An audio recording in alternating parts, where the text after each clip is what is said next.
Right now, somewhere in this country, a person earning $78,000 a year is sitting at their kitchen table at 11 p.m., staring at a credit card statement with the same tight feeling in their chest they had when they were making $42,000. Their apartment is bigger, their car is newer, their restaurant tabs are higher, and their savings account looks almost identical to what it did 5 years and $36,000 ago. That person might be you, and if it is, you need to hear something that no raise, no promotion, and no side hustle will ever fix. The comfort you keep chasing doesn't exist at the next income bracket. It never did, not even once. You remember the version of yourself driving that used Honda Civic, splitting groceries across 2 pay periods, telling yourself a single story on repeat. If I could just make 70,000, I could finally breathe. That sentence felt like a fact. It felt like math. 70,000 minus your bills equaled breathing room. And the arithmetic seemed completely airtight. So you ground through the overtime, you smiled through the performance reviews, you landed the better title, and your direct deposits climbed to a new number. A number that would have made your old self weep with relief. Yet here you are, and the breathing room never showed up. Worse, you have already moved the goalpost. What you've been obeying is a piece of neurological machinery. Psychologists identified it back in the 1970s. They gave it a clinical name, hedonic adaptation. But the street name is more honest, the hedonic treadmill. The principle is blunt. Your brain is equipped with a ruthless thermostat. When your circumstances improve, the thermostat just recalibrates. If that sounds like theory, consider the evidence that should keep you up. In 1978, researchers published a study comparing lottery winners to ordinary people. 1 year after cashing life-altering checks, the winners were not measurably happier, but here is the part that really matters. Those winners reported getting less enjoyment from small, everyday pleasures than the people who never won a single dime. Eating breakfast, talking with a friend, watching the sun come through a window. Now scale that finding down to your own paycheck. Every raise you celebrated, every promotion you framed as the turning point, your brain processed each one the same way it processed a lottery ticket. A brief spike of relief, a few weeks of feeling like you made it, and then the thermostat clicks and the baseline resets. You're scanning job boards wondering what a director-level salary might feel like. You're not bad with money and you're not ungrateful. You're running a program that was never designed to let you arrive. The most dangerous part is that the program feels exactly like ambition, exactly like common sense, exactly like the responsible next step, which is precisely why almost no one questions it, until the math stops making sense and the stress is still sitting there, waiting for you at the kitchen table at 11 p.m. Here's the part where your own paycheck testifies against you, and it does so under oath with all the receipts. Take someone earning $60,000.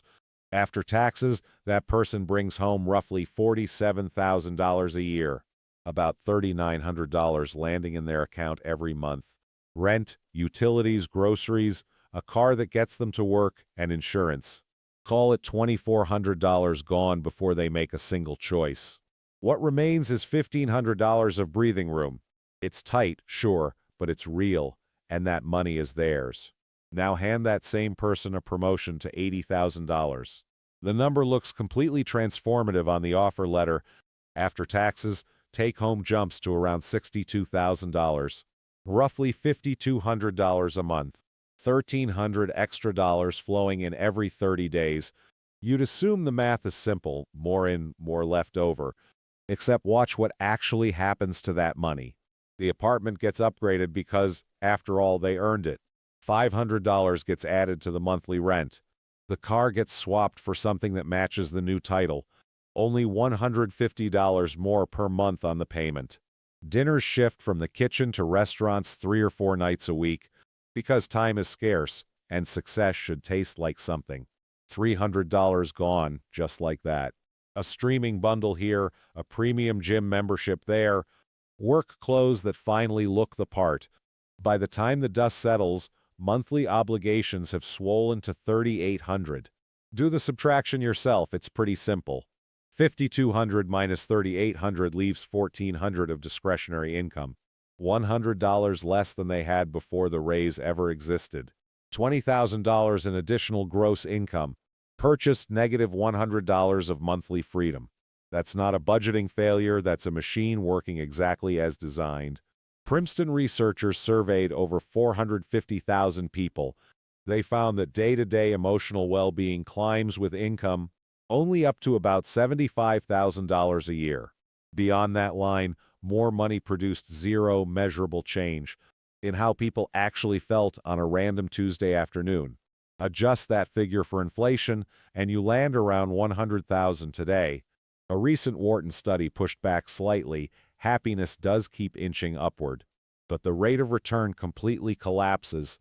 Going from 50,000 to 100,000 might deliver 20 units of improvement.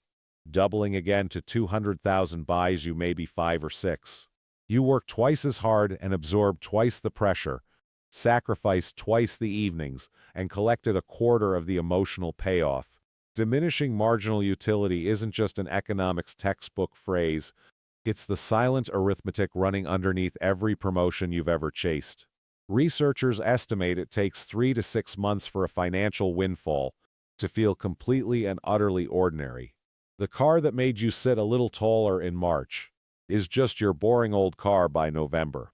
The salary that felt like a breakthrough in January is just your regular salary by the time summer rolls around. Picture someone pulling in $200,000 a year, corner office energy, direct deposit hits, and the number looks like freedom. Now picture that same person lying awake at 3 in the morning, mentally shuffling which credit card still has room before the mortgage auto debits on Friday. A recent survey found that 36% of high-earning households identify as living paycheck to paycheck. Bank of America puts the number even higher for the bracket just below them. 52% of Americans earning over $100,000 report the exact same monthly financial stress as someone making a third of that. The economy didn't do this to them, their zip code didn't do this. Something else sorted them into a lane where every dollar is already assigned to a payment that didn't even exist 2 raises ago. Here's what the effort story never tells you. Income is not wealth. Income is a river. Wealth is a reservoir.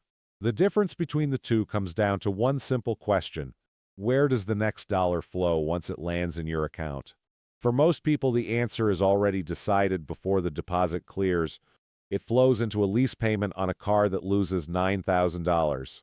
The moment it leaves the dealership lot, it flows into a rent increase you accepted for quartz countertops and a fancy apartment gym you use maybe twice a year. It flows into a subscription stack so deep you forgot 3 of them exist. None of these are evil purchases. They all felt reasonable at the time. But stacked together, they form a massive pipeline. And that pipeline does not route toward you. It routes through you, toward the entities that own the assets you are merely renting access to. This is the layer most financial advice skips entirely. It's not about discipline, and it's not about skipping lattes. It's about the structural fact that your raise was pre-spent by a version of your life that expanded the moment the offer letter arrived. You didn't choose that expansion consciously, you just adapted. The nicer apartment was just what people do at this level. The newer car was practical, the dinners out were just networking. Each decision felt like yours, but the pattern belongs to something else entirely. The treadmill doesn't have a finish line because it was never built for you. It was built for you to keep running, while the belt feeds everything underneath to someone else's balance sheet.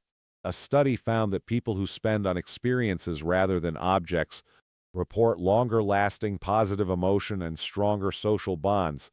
Waiting for a trip generates more happiness than waiting for a delivery box. Memories resist adaptation in a way that a leather interior simply cannot. You don't get used to the story of that weekend, the way you get used to the new couch. And yet the system is not optimized to sell you a weekend. It's optimized to sell you the couch and the financing plan behind it, and the insurance on the financing plan, because that's where the recurring revenue lives. The real stratification isn't between people who earn more and people who earn less. It's between people whose income builds something they actually own and people whose income services something they borrowed. And right now, the river is flowing. The only question worth asking is which side of the dam you're standing on. Think about the guy who spent 20 years white-knuckling his way toward a net worth number he circled on a napkin in his late 20s. He hit it, checked his brokerage account on a Tuesday morning, saw the figure, and felt absolutely nothing. Within a week, the number that was supposed to change everything became just another boring line on a screen. That's the arrival fallacy. You tell yourself happiness is waiting at six figures, at a paid-off mortgage, or at $1 million in net worth. But the research says something deeply uncomfortable. People report more happiness while making progress toward a meaningful goal than they do after actually reaching it. The anticipation of a vacation lights up more of your brain than the vacation itself. Training for the marathon gives you more than crossing the finish line. Building the business feeds you more than cashing out ever will. So if you've been starving your actual life of oxygen, so some future version of you can finally exhale, you're making a trade your brain was never going to honor. Now here's the part most people skip. They hear this and nod. They agree intellectually, then next quarter a raise hits their direct deposit, and within 60 days it's been swallowed whole by a slightly bigger apartment, a slightly newer car, a slightly more expensive grocery habit. The treadmill doesn't care that you understand it. It only cares that you keep stepping. One rule before your next raise lands, before the dopamine even hits. You write down a split, 70-30. Maybe 50-50 if you're feeling generous with yourself. That ratio determines how every future dollar of income growth gets divided. 70% moves directly into investments. 30% and only 30% flows into lifestyle. A $10,000 raise means $3,000 you're allowed to feel. The other $7,000 goes somewhere your impulses can't reach. This isn't a budget. Budgets are negotiations you lose at 11 p.m. on a Friday. This is a pre-commitment. You set it once. When your prefrontal cortex is running the show, not when you're standing in a dealership doing mental math on monthly payments. One guy drives the same truck he bought 20 years ago. Six-figure income, paid off his mortgage in 7 years. His wife's car is 8 years old. He didn't do this because he hates nice things. He did it because he decided once what enough looked like, and then he stopped renegotiating with himself every payday. That's the entire move. You pick your number, you write the split. And every time new money shows up, the decision is already made. The 30% you do spend actually registers as satisfying, because you chose it deliberately instead of drifting into it. The 70% compounds quietly in the background, building something your future self will recognize as real. Nobody's making a TikTok about a 70-30 allocation rule. But the reason most people stay locked on the treadmill isn't a lack of information. It's that they never installed a single mechanical barrier between the raise and the spending. They left the door wide open and then wondered why everything walked out. Close the door once, just once, and then do something even harder. Take a look at what's already on your side of it. You're allowed to stop, not quit, not give up. Stop running a race where the finish line moves every time you get close. That's not laziness. That's the first rational financial decision most people never make. Picture the version of you 10 years from now who figured this out. She isn't retired on a beach somewhere posting sunset photos. She just woke up on a Tuesday morning and didn't immediately feel the weight of a number she hasn't hit yet. Her bills are covered. There's a buffer sitting in an account she doesn't touch. And the most radical thing about her life is that she doesn't need next month's paycheck to survive this month. That's it. That's the whole promise. Not a mansion. Not a portfolio that makes strangers jealous. A gap between what she needs and what she has. That is wide enough to finally breathe inside of. At a 4% safe withdrawal rate, every $25 you park in an index fund instead of spending becomes $1 of permanent annual income. Not temporary, not dependent on your boss or your performance review, or whether your industry still exists in 5 years. Permanent $1 every year for the rest of your life. From a single $25 decision you made on a random Wednesday, do that consistently for 10 years while compounding does the work you used to do with overtime and side hustles, and you've bought yourself the equivalent of a part-time salary that never clocks in. You didn't get rich, you got something more dangerous to the system. The system that profits from your anxiety, you got optional. The job becomes a choice, not a cage. The paycheck becomes confirmation, not survival. And here's the part that will feel counterintuitive. The way you protect this is not by earning more. It's by refusing to adapt to what you already have. Once a week, for 10 minutes, sit down and vividly imagine your life. If you lost your job tomorrow and had to survive on whatever you were making 5 years ago, feel that tightness in your chest. Let the anxiety land. Then open your eyes and look around at what is actually still here. That distance between the imagined loss and your current reality isn't just gratitude. It's a survival buffer that costs you nothing and protects everything. You're not building a fortress, you're building a floor. A floor that holds whether the market dips or whether your company restructures. Whether the next economic headline tries to convince you that everything is falling apart, the floor doesn't care about any of that, it just holds. Every billboard you drive past tomorrow, every ad that loads before your next video, every colleague who casually mentions their new kitchen renovation, all of it is engineered to whisper the exact same lie. You're not there yet, one more purchase, one more raise, one more upgrade, and your brain running survival software written for a world of scarcity. Where scarcity could actually kill you, will nod along and agree. That's not a flaw, that's just old hardware.